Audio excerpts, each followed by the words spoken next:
Welcome to the Chosen Ones. The worst betrayals do not come from opponents. They originate from individuals who vowed they would never become one. Pause for a minute, because what we're about to reveal will send shivers down your spine. Did you know that more than half of betrayals occur from persons the victim trusted profoundly, including friends, family, and love partners? Not strangers and not haters. Trusted individuals in close proximity. Here's where things get crazy. The same individuals who previously conspired behind your back with dirt on your name and rejoiced your demise as if it were their birthday are now waking up in cold sweats, humiliated, nervous, and spiritually broken. Why? Because they did not just want to destroy you. They sold their soul in the process. They didn't expect you to survive, much alone prosper, and look so nice doing it. Some of them fell alone, attempting to take you out. They've begun avoiding mirrors because they don't recognize themselves. They realize the monster they have become to harm someone who has always desired peace. And now, the humiliation is eating them alive. And let's be honest, karma isn't simply spinning the block. She sent receipts, screenshots, and a PowerPoint presentation. So strap up, selected ones, for today we're delving into why they're embarrassed, quivering in sorrow, and gradually discovering that your shine up is everlasting and hence remembered. Let's get to it. Number 1, they did not just betray you. They bankrupted their spiritual credit. They didn't just betray you. They bankrupted their spiritual credit. And that is the part that is now striking them like a freight train. When they set out to discredit your name, disrupt your development, and trash your reputation, they weren't simply joking with you. They were engaging in dealings against their own soul. They felt they were savvy for playing a prepared game. But every time they lied about your identity, distorted a story, or attempted to deny you benefits, they were swiping a spiritual credit card with no intention of repaying. And now, the bill collectors of life are knocking. You embodied grace in human form. You were put into their lives as a gift, a test, or a covering. And they attempted to turn it into cash. They attempted to benefit from your misfortune, acquire prestige, humiliate, and garner allegiance from others by putting you under the bus. But grace isn't something you can hustle. It is not something to be flipped for clout. It is sacrosanct. It is spiritual money. And they spent money as if it were inexpensive. Now when you've healed, lifted, and remained in connection with truth, the contrast is embarrassing for them since it's evident who had the true power all along. You did not want retribution. You did not beg to be understood. You just went on and let the universe do the accounting.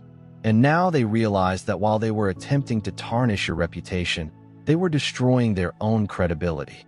This is the portion that burns them the most. You did not fold. You did not sink. You maintained your honesty. And now others are listening to your tale, seeing your development, and recognizing your honesty. And everything they did seemed to be a desperate deed of a shattered spirit. They feel the guilt and illness in their chest. It is not simply guilt. It's the weight of truth, pressing down on their conscience. They wanted a moment. You created a legacy. They sought a speedy victory. You advocated for something everlasting. And now they realize that your survival cost them all they claimed to be. Second, they are tormented because you were their final heavenly test. And they failed.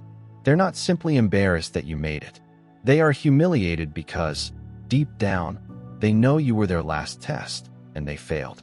You were not simply another individual going through their lives. You were the heavenly checkpoint. Life offered you as a chance for them to develop, love better, and do the right thing for someone with no hidden goal.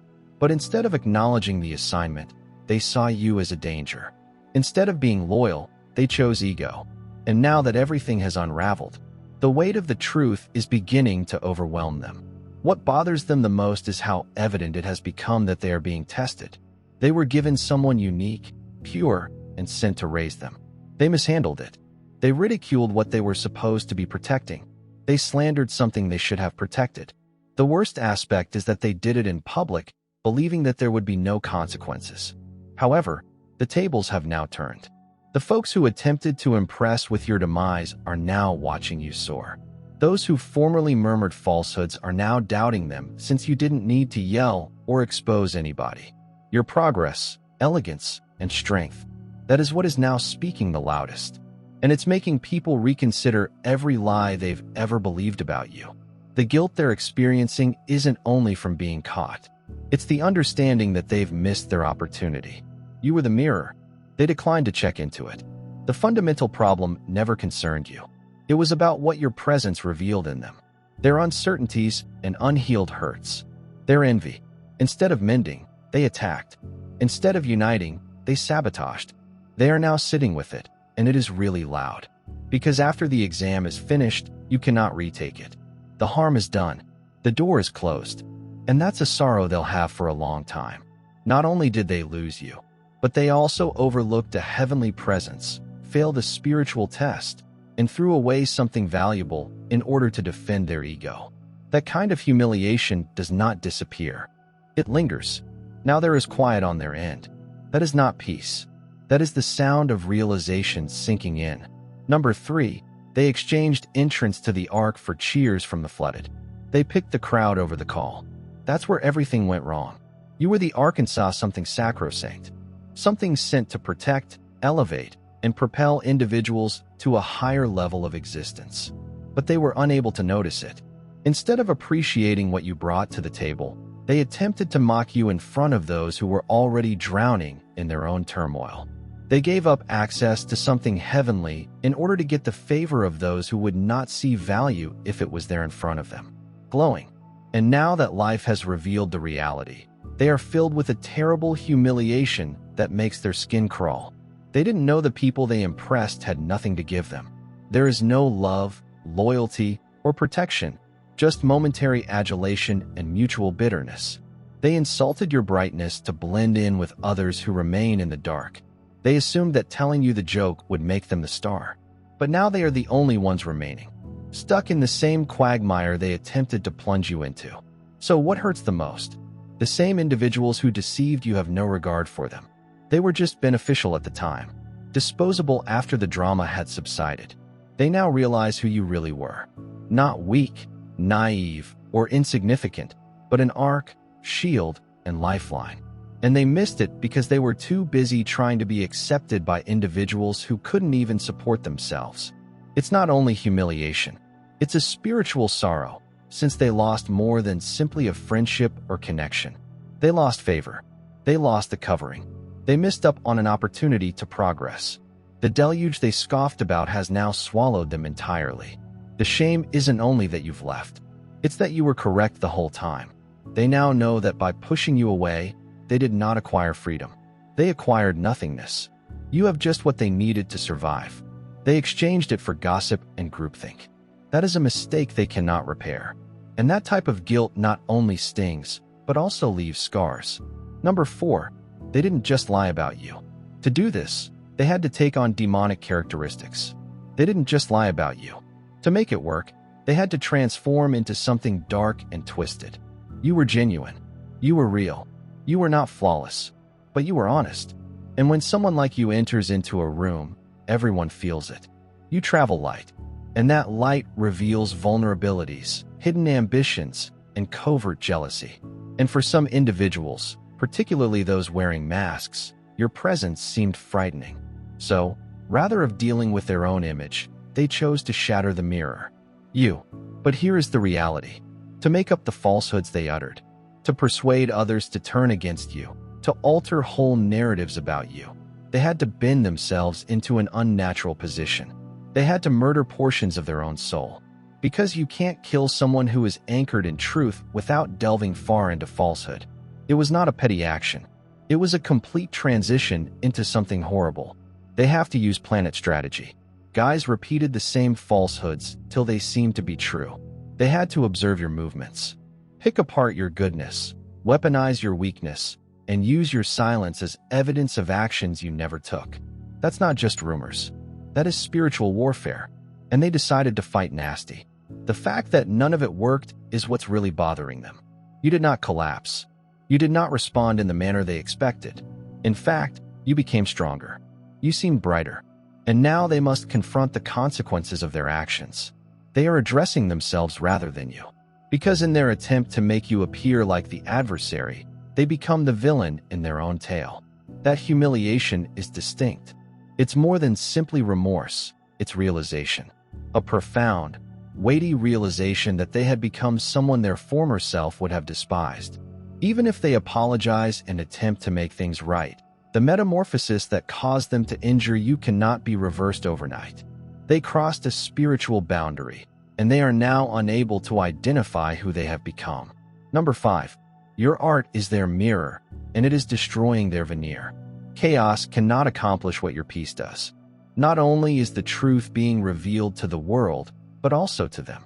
They spent so much effort convincing others that you were unstable, resentful, false, or dangerous. But you're not debating anymore. You are not defending. You are merely shining in your lane, remaining grounded and leveling up in quiet. And the quiet, the stillness, it is louder than any lie they have ever spoken. Because while they're still telling tales, you're creating a legacy.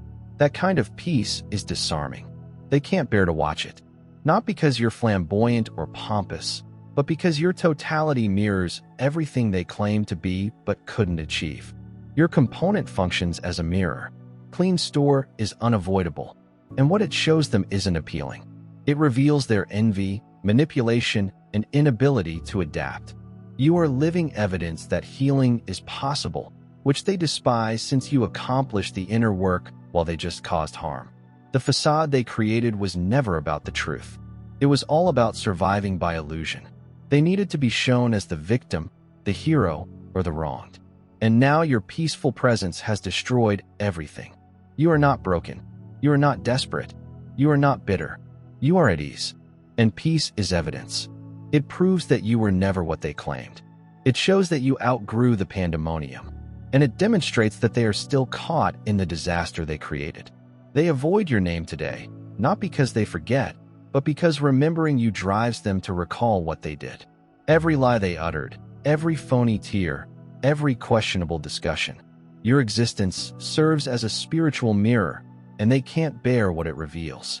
The worst aspect is that it is irreversible.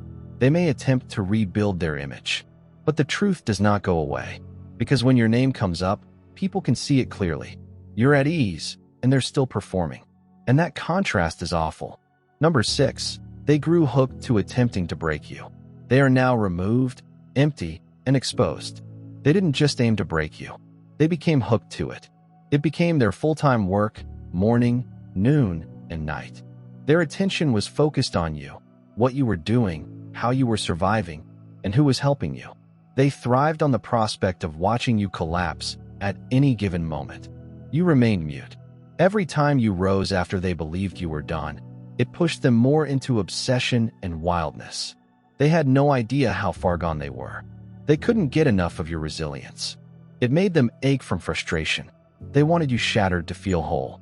They need your light to fade so they could shine. But that did not happen. You never gave up, regardless of what they hurled at you. That began to interfere with their minds, since they were suddenly the ones missing sleep. They were the ones who overthought. And you carried on as if none of it had affected you. That's what triggered the spiral. Now that you've disengaged, they're crashing hard. That spiritual high they obtained by attempting to dominate your energy is no longer present. That ego boost they had from believing they had control over your emotions is gone.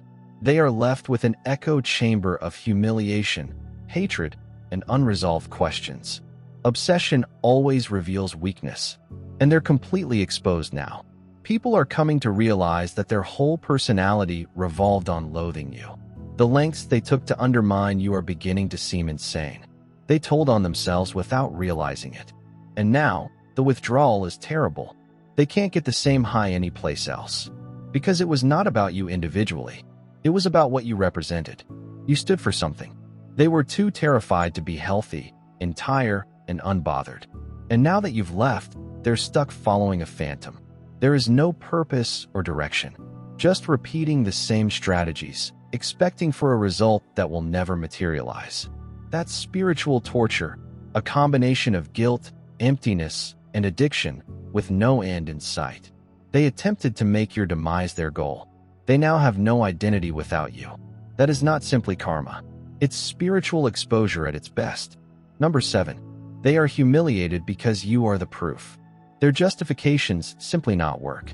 They're not simply embarrassed that you made it. They are embarrassed because you are evidence that their justifications were just that. Excuses. For years, they told anybody who would listen that they were trapped due of their background, betrayal, and the lack of assistance they received. They wore victimhood like a badge, always blaming what went wrong for their inability to go right. And for a time, everybody believed it until you arrived. You didn't have a smooth ride. In reality, yours was loaded with treachery, piled like a 7-tier cake. People lied to you and abandoned you when you needed them the most. Set you up, used you, dumped you, and then expected you to lose. But you didn't. You completed the inner job. You confront the same trauma they fled and converted into power. You did not have more assistance. You had greater bravery. You did not experience reduced discomfort. You were more eager to recuperate from it. And now your life is reverberating with consequences that their tales can't explain. That is what is killing them softly.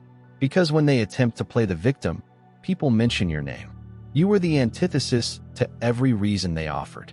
You demonstrated that healing is possible, success does not need ideal surroundings, and suffering does not have to be a prison.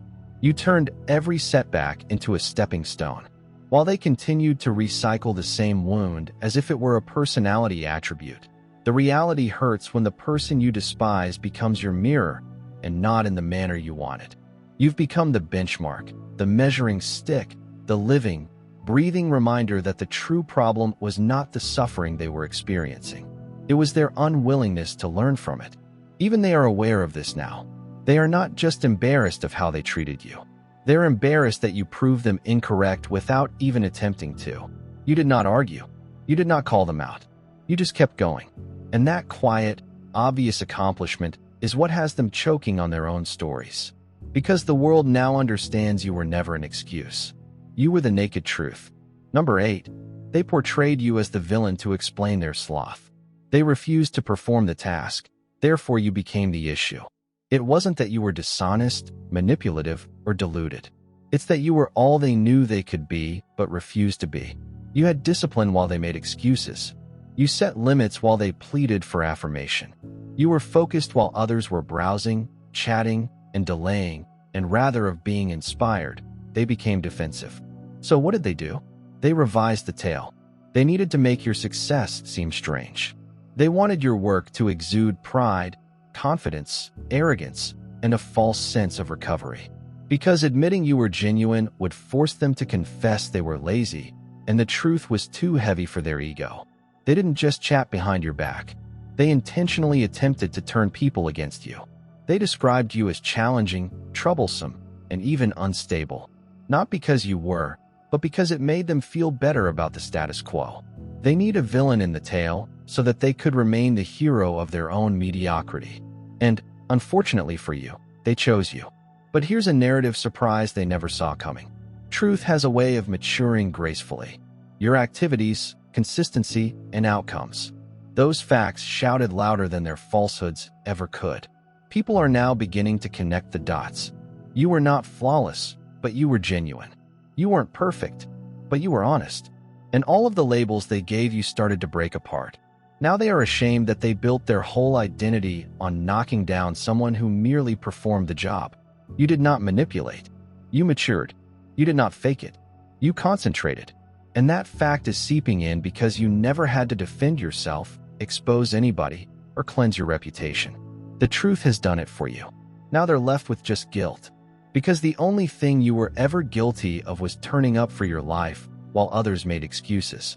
And that makes people feel uncomfortable in ways that no falsehood can conceal. Number 9.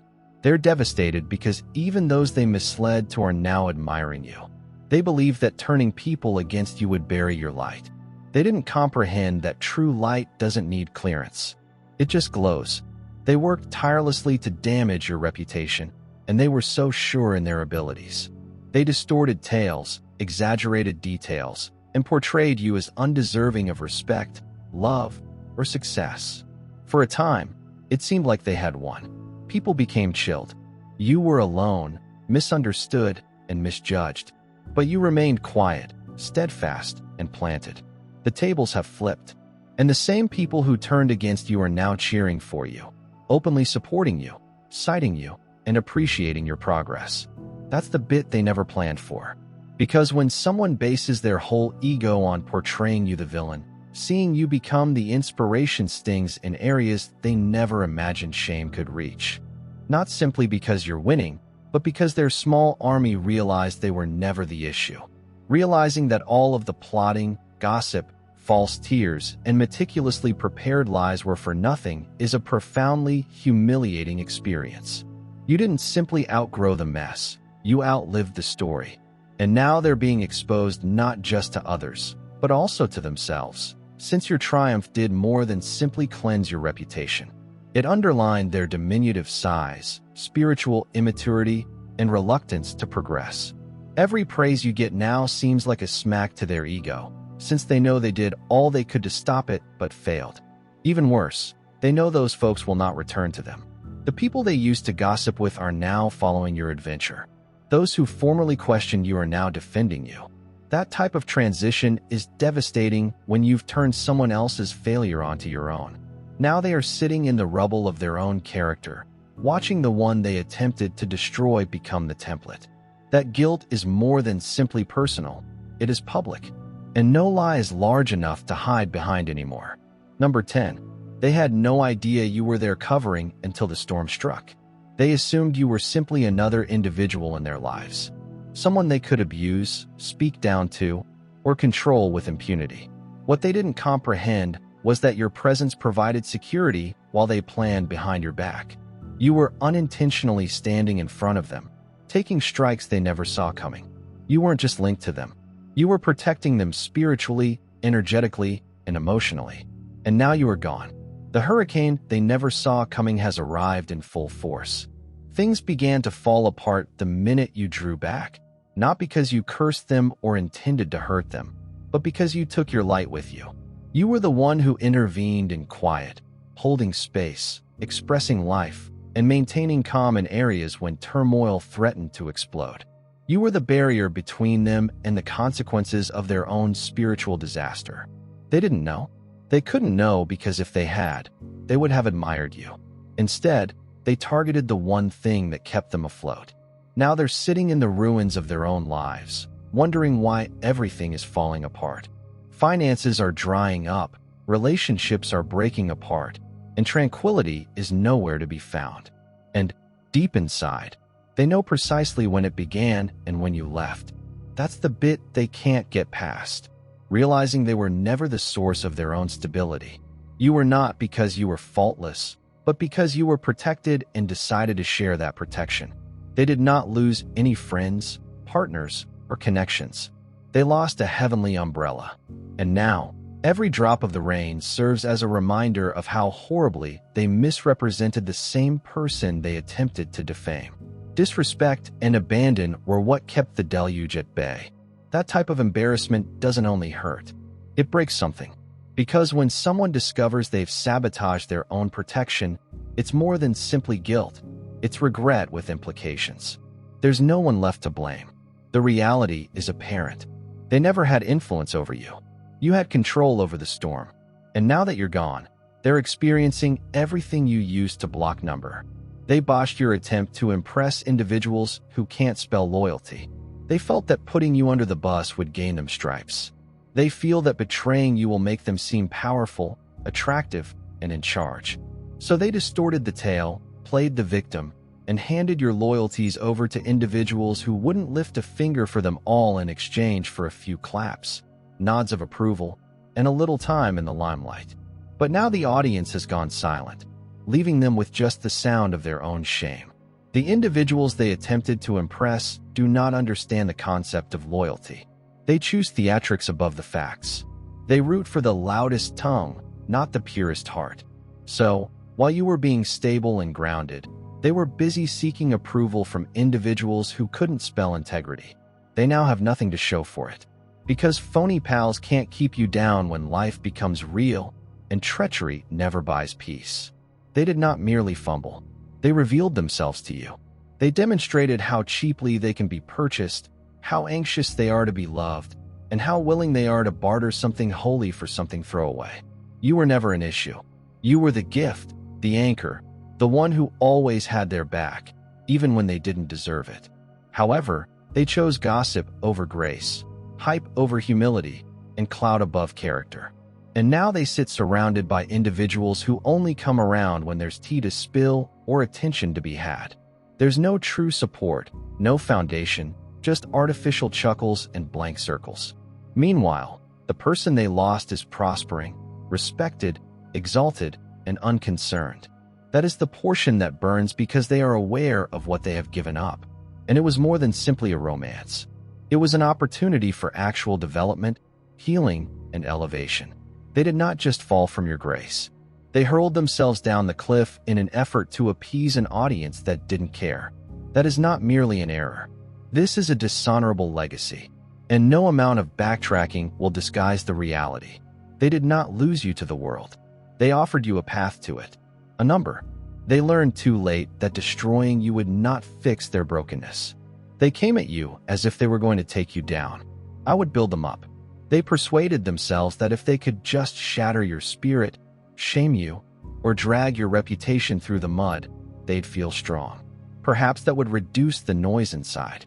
Perhaps it would fill the void they didn't want to confront. But it did not. And the consequences are obvious. You're flourishing, developing, and dazzling. Then spiritually dried up, longing for calm, drowning in the very darkness they attempted to impose on you. The truth came too late. Hurting them did not make them better. They are mocking you, did not remove their anxieties. It is humiliating that you did not make them entire. All it did was underline how deep their own brokenness was. And now that you've left the scene and your light is unharmed, they're left to deal with the true adversary. You were not their issue. You were nothing more than a reflection. You represented everything they buried: unresolved pain, unbridled jealousy, and severe emotional neglect. Instead of tackling those issues, they pushed everything onto you. You became the target because it was simpler to destroy something outside of them than to cope with the chaos inside. However, now that their scheme has failed, the weight of reality is crushing. They believe that if they could persuade people to laugh at you, it would give them a sense of superiority, and that if they could isolate you, they would feel welcomed. However, nothing changed. Except now they're more shattered, resentful, and vulnerable than ever. Because you advanced rather than just surviving. And with each step forward, the focus turned back to their spiritual poverty. They are now ashamed that they committed their energy, time, and personality to a failed project. They didn't just injure you. They delayed their own recovery. They slowed their development while attempting to undermine yours. And the bitterness they are now suffocating on. That is not karma. That's how it feels when you discover you've been fighting the wrong war the whole time. And the actual conflict was always within. A number. They wanted to bury you so horribly. They dug their own graves. They were preoccupied with bringing you down. They observed your every move, watched silently, waiting for the right time to twist. Their plan was not spontaneous. It was cold, calculating, and purposeful. They believed that if they could just get you out of the way, stifle your voice, tarnish your reputation, or isolate you from support, they would eventually prevail. For a time, it seemed like the trap was working. The murmurs were spreading. The treachery was intensifying. The attention was moving. But what they didn't see was that each step they took to bury you was a step closer to their own spiritual collapse. They did not dig a grave for you. They made one for themselves. They got more poisonous as they schemed. The more falsehoods they told, the heavier their guilt became. And while they were busy preparing for your demise, you were doing the one thing they didn't expect: rising silently, continuously, and without retribution. That's what derailed their strategy. You didn't retaliate with rumor or revenge. You were healed and uplifted, and your height highlighted the depths to which they had to sink in order to reach you. They're now sinking in a hole of their own hatred and pride, and they are unable to climb out. Not because they don't want to, but because doing so would entail acknowledging everything. Admitting their jealousy, lies, manipulation, treachery, and pride will not let them. They believe they were strong by acting dirty. But now they realize that genuine strength is surviving without getting resentful. True strength is refusing to sink when someone attempts to drown you with falsehoods. You never had to descend to their level. As a result, You kept your hands clean while theirs were tainted from all they attempted to do to you. The humiliation they feel today is more than just surface level. It is deep, paralyze and rise, because they did not just fail to destroy you. They revealed everything wrong with themselves in the process. Their trap was never meant to be your end. It marked the beginning of their self-destruction, and they must now live with this fact in quiet. A number. You become their unsaid legacy since your survival is the only narrative that people remember. They spent years attempting to establish a legacy based on power, domination, and manipulation. They wanted people to remember them as bright, unconcerned, and strong, always in control. So they played the game dirty. They made you the enemy. They turned your compassion into weakness, your honesty into deception, and your light into a danger. They didn't just want to win. They intended to triumph at your cost. But they didn't see the surprise coming. They never anticipated your survival to be so loud, unmistakable, and strong. They expected your demise to be your legacy, but it became their exposure because now, no matter what they do or how many tales they concoct, the only thing people remember is you. The one they attempted to destroy. The one who walked away clean. The one who lit up as they melted down. The one who not only survived, but rose to the occasion, leaving everyone in awe. Wait, what exactly occurred here? Now, their name is only spoken when someone tells your tale. You became their legacy, not because they were significant, but because they worked so hard to bury someone who deserved nothing. You were confirmation of everything they sought to hide about themselves, including their envy, insecurity, and spiritual immaturity. Your name now bears the weight of all they lacked, and it burns in ways they won't confess because they know the truth. They didn't just lose the war.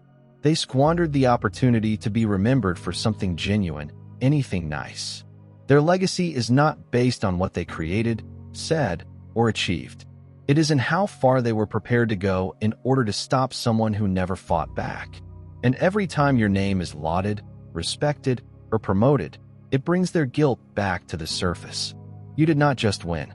You were a quiet addendum in their tale, screaming louder than anything they ever attempted to prove. Their legacy is based on jealousy, not power. And you are a live reminder that no weapon ever fully prospers. But it does show the person who created it. They assumed they were crafting your finale. They believed they could undermine your credibility, spirit, and presence, and that the public would celebrate their version of events. But they failed to see that when a chosen one is assaulted, it is never about defeat. It is about revelation. And now everything they sought to conceal is revealing itself. Every falsehood they uttered is destroying their reputation. Each trap they create chokes their conscience. And every time your name is pronounced, it reverberates with strength, resilience, and spiritual elevation that they never expected. You didn't just survive. You altered the story, not with vengeance or loud clapbacks, but with alignment, peace, and growth. And while they are spiritually bankrupt and struggling with humiliation, they watch the world see what they couldn't see in you. You are living evidence that divine justice does not need noise. It just takes time. They are not only embarrassed, they are spiritually deformed by the mirror of who they have become while attempting to break someone who has never intended to hurt them. Their reputation isn't simply harmed.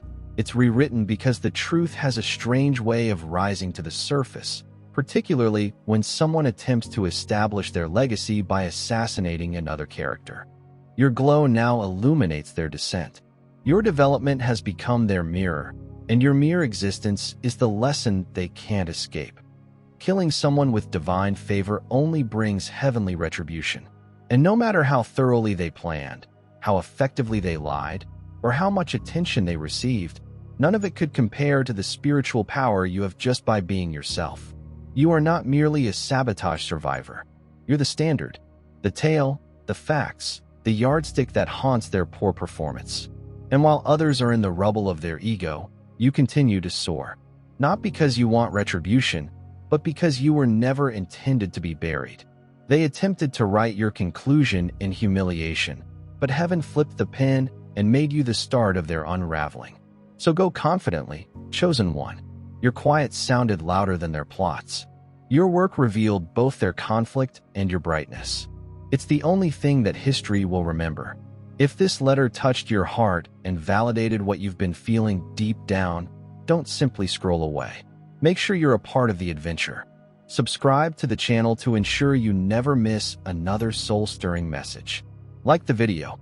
If you're aware that your glow-up is making other people feel humiliated, comment below, and let's create a community where truth, healing, and elevation are unquestionable. Share this video with someone who needs to hear it, since the truth does not just set you free. It also reminds people of their authority. You are not alone. You are on the rise, and you're really ascending. Let's walk this out together. God bless you.